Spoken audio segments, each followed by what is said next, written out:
जय श्री राम सभी देशभक्तों को। आज ये वीडियो उन लोगों के लिए होने वाली है जो लोग समझते हैं शाहजहां इतिहास का एक रोमियो था, एक हीरो था, और जो लोग समझते हैं कि ताजमहल एक अजूबा है। ये वीडियो सिर्फ और सिर्फ उन लोगों के लिए होने वाली है। तो मेरे प्यारे दर्शकों, आपको बता दूं, आपकी भी कोई गलती नहीं है। आपको दिखाया और पढ़ाया यही सब गया है कि शाहजहां एक इतिहास का बहुत बड़ा रोमियो था जिसने अपनी महबूबा के लिए एक ताजमहल बनवा दिया, और आपको ये पढ़ाया गया है कि चोर डकैत हीरो थे।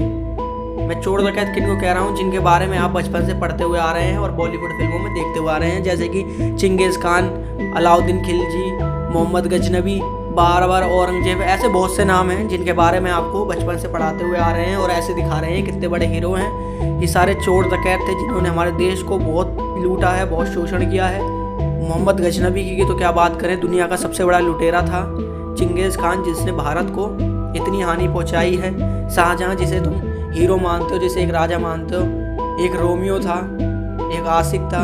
अब बात कर लेते हैं ताजमहल की। तो ताजमहल क्या है? जैसे कि सभी को पता है कि ताजमहल के अंदर शाहजहां की कब्र है। तो मेरे को बताओ कि कब्र कहाँ गड़ी जाती है? कब्र गाड़ी जाती है मुर्दा घर में। तो ताजमहल क्या हुआ? मुर्दा घर हुआ ना।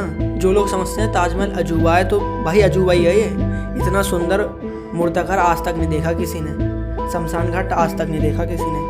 तो भाई हमारे यहाँ तो ऐसा है कि शमशान घाट से आओ या मुर्दा घर से आओ तो नहाते हैं। भाई मेरे भाई, तुम लोग तो ऐसे हो कि उस मुर्दा घर को अपने घर में सजाते, किसी की कब्र ला के अपने घर में सजाओगे, किसी को तोहफे में दोगे।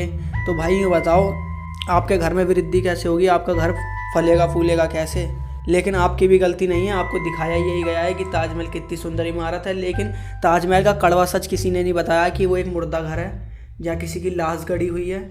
तो मेरे प्यारे दर्शकों, कि असली इतिहास क्या है? आपको कभी महाराणा प्रताप, कभी छत्रपति शिवाजी महाराज जी के बारे में कभी नहीं बताया गया, कभी चाणक्य नीतियों के बारे में नहीं बताया गया, कभी रानी दीदा के बारे में नहीं बताया गया, कभी पृथ्वीराज चौहान के बारे में नहीं बताया गया। पृथ्वीराज चौहान का इतिहास जान लोगे तो आपके रोंगटे खड़े हो जाएंगे।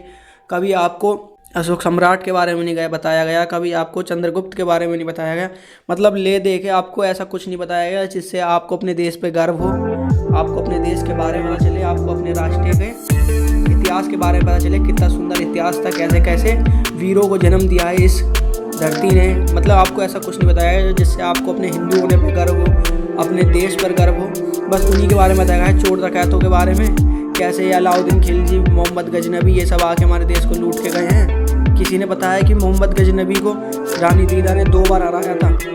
कभी आपके इतिहास के सर ने ये बताया है कि पृथ्वीराज चौहान की और मोहम्मद गजनबी के युद्ध के बारे में कि पृथ्वीराज चौहान ने 17 बार मोहम्मद गौरी को माफ़ किया था, जीवन दान दिया था युद्ध में हराने के बाद। लेकिन मोहम्मद गौरी ने एक बार युद्ध धोखे से जीतने के बाद पृथ्वीराज चौहान की आंखों में गर्म सरिया डाल दिया था, जिसके बाद भी पृथ्वीराज चौहान ने अपनी बिना आंखों के बाद भी उसे अपनी तीर का निशाना बनाया था। किसी ने बताया है आपको ऐसा इतिहास?